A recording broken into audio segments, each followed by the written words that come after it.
What's going on, everyone? It's Cam here, one of Checkpoint Sales Leaders, and today I'm going to be showcasing and demoing a new product that we just introduced to the MSP community here at Checkpoint.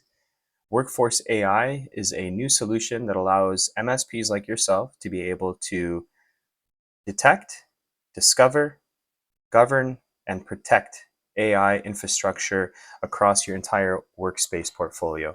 This allows you to basically showcase what shadow AI is being used within an environment, whether you either have Copilot or let's say an enterprise solution for Claude. Users are still accessing either through web browsers, other AI tools.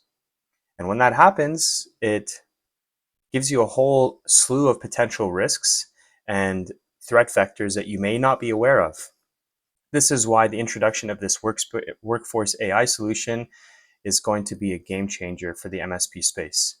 To access it, all you have to do is log into your Checkpoint Infinity portal, click on the little waffle at the top left-hand side, and then go to Workforce AI.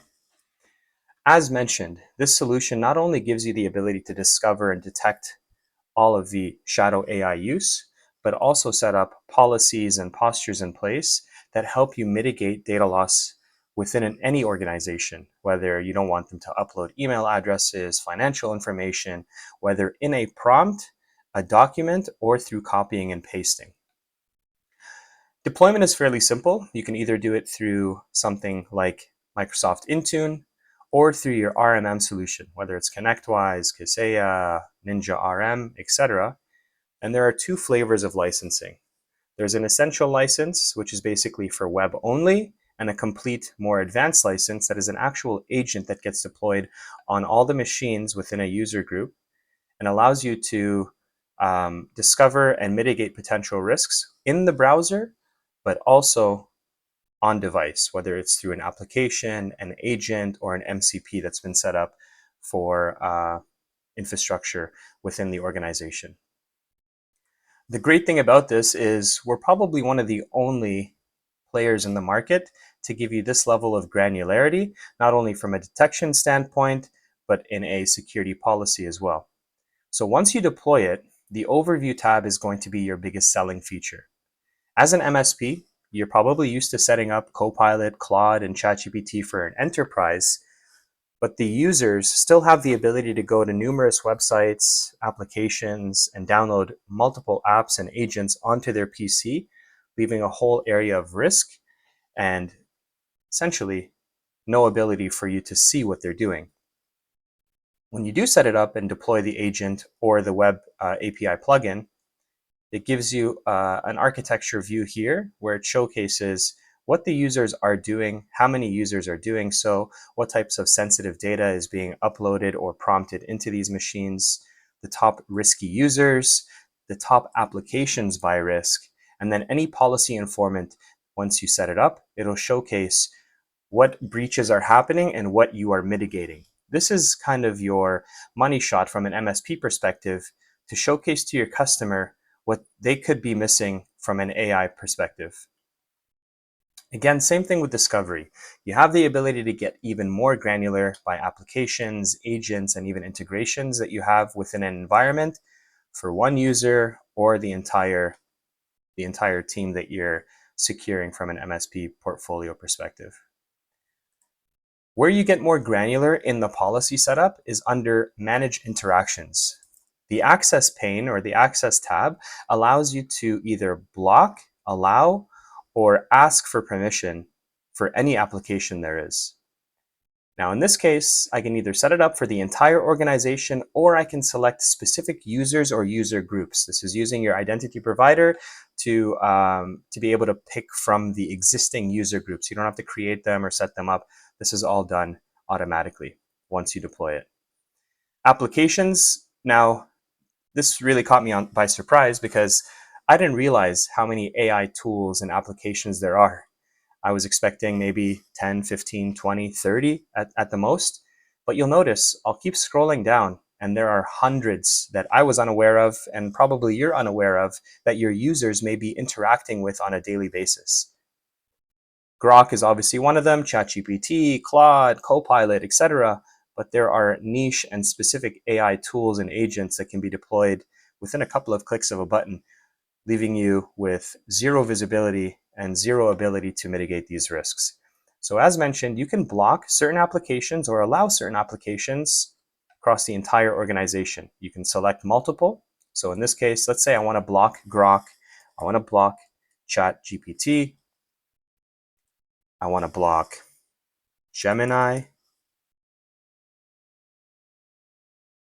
I can either block or allow or ask. What ask does is it brings up a pane of glass or a little pop-up when a user tries to interact with the solution and tells them whatever you want. Essentially, it's customizable, but you can say something in the realm of, hey, this is an AI application that's not approved by your organization, or hey, this is an AI application that's not approved by your organization, so just be wary of what you're uploading. As mentioned, you can get granular, entire organization, or user groups. Where you get even more honed in on the security posture is by setting up your chat parameters. This is where you'll go in and start mitigating and actually putting in what you don't want users to do within any of these solutions. Again, entire organization or selected specific users for any platform, managed platforms that you have as an enterprise solution, or for specific selected platforms. Like we don't want to upload, personal identifiable information or HIPAA documentation into selected platforms. You can do that directly here. So let's do an example. So I'm going to set this up where a user can't type in a prompt this is for the entire organization in any platform. Let's just go here. For any platform prompt. And I don't want them uploading, first of all, I believe email addresses is selected here. Email address. I don't want them uploading anything in regards to, let's just say, a phone number. I don't want them uploading anything in regards to HIPAA. Health. There we are. So again, very granular. You have the ability to go and hone it in specific ones. And if there isn't something that's already there for you, you can actually type in your own configuration. There's a data type manager that allows you to configure your own, depending on your client. If they have a string of alphanumeric numbers that a specific record follows and you don't want them to upload that, you can do that here under data type manager. Once you click OK, you select the different options, whether that's allowed, ask, block, prevent, detect, which just gives you a summary of the users that are doing this without actually blocking them from doing so, or redact. This is a really cool one. So let's hypothetically say I'm typing in a prompt for an email that I want to write up, and I forget that I left a phone number in there.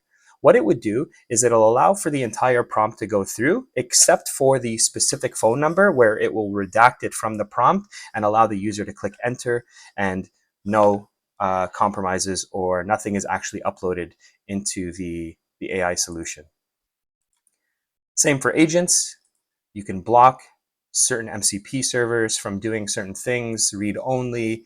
Again, very granular in the sense that it allows you to not only discover all the usage, but mitigate the risks and the potential vulnerabilities of uploading personal identifiable information, HIPAA information, marketing records, content, and anything you really want, essentially.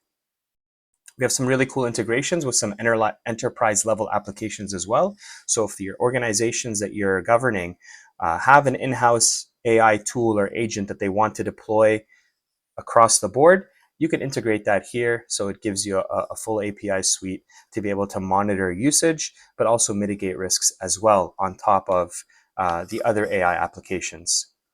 Now, if you found this informative, please don't hesitate to reach out, or reach out to your account manager if you have any questions, concerns, or you would like a more in-depth demo, or if you would like to start playing around with this, we can get you some NFR licensing. But until next time, I hope you have a great rest of your day, and we'll talk soon. See you, everyone. Bye-bye.